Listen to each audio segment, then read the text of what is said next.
やがて実験の対象は人間となる。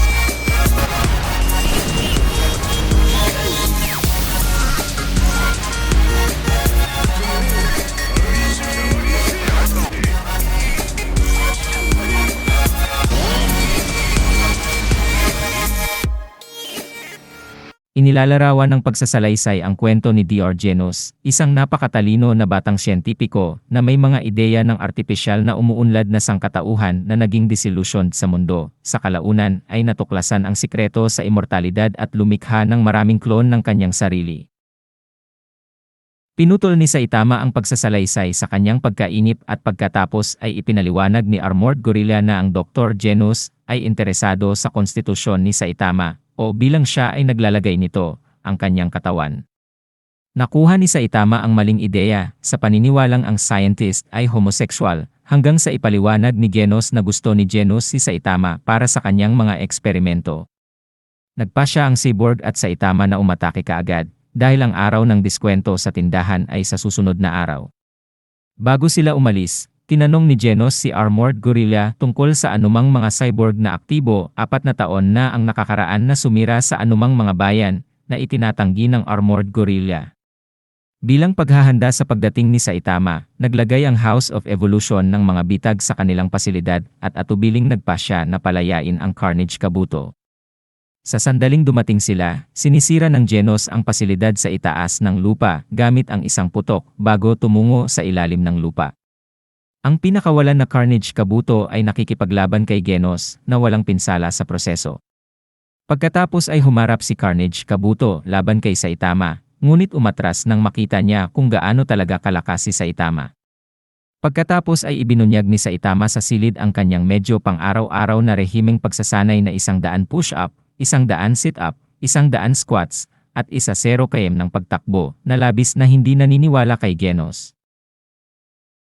Inilabas ni Carnage Kabuto ang kanyang Carnage Mode at mukhang tinatalo niya si Saitama, ngunit nagulat na lang si Saitama sa pagkaunawa na ang araw ng diskwento sa tindahan ay sa araw na yon sa halip na sa susunod at madaling natalo si Carnage Kabuto, umalis kaagad kasama si Genus para mahuli ang natitirang bahagi ng araw ng diskwento. Nang nasaksihan ito, tinalikuran ni Dr. Genus ang kanyang mga plano ng artipisyal na ebolusyon at napagtanto na siya ang dapat magbago. Pagkatapos ng mga kredito, sinisiyasat ng mga opisyal mula sa Hero Association ang lugar ng pagsabog ng House of Evolution at tinatalakay ang mapanirang kapangyarihan ni Genus.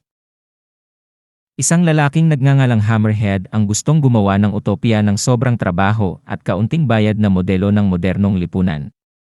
Gayunpaman, walang pumapansin sa kanya sa kalye, habang ipinapahayag niya ang mga plano laban sa mayamang si Zeniro, na nagmamay-ari ng kalapit na gusali ng apartment. Sa ibang lugar, mukhang binabangungot si Saitama tungkol sa paglalaro ng bato, papel, gunting sa isang taong may booger sa kanilang daliri. Bigla siyang nagalit nang malaman na ginawa ito ni Hammerhead kaya delikado ang pagkakaroon ng kalbo ng ulo. Tumakbo siya palabas para tapusin ito. Samantala, kumukuha si Zeniro ng sarili niyang bodyguard para protektahan siya laban sa mga galaw ni Hammerhead at ng kanyang gang. Ang kanyang bodyguard ay pinangalan ng Speed o Sound Sonic.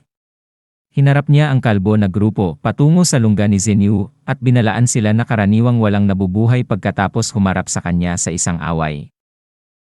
Sa loob lamang ng ilang segundo, pinugutan ng ulo ni Sonic ang halos lahat ng grupong kalbo ng Hammerhead. Sa ibang lugar, si Saitama ay tinatawag na isang terorista para sa kanyang kalbo na ulo. Sa wakas, tanging ang Sonic at Hammerhead na lang ang natitira.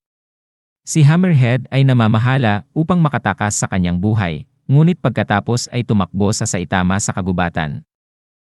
Hammerhead ay naghahanda upang labanan siya sa pamamagitan ng powering up. Hinubad ni Saitama ang kanyang buong suit, tila nakikiramay sa kanya. Hubad na tumakbo si Hammerhead.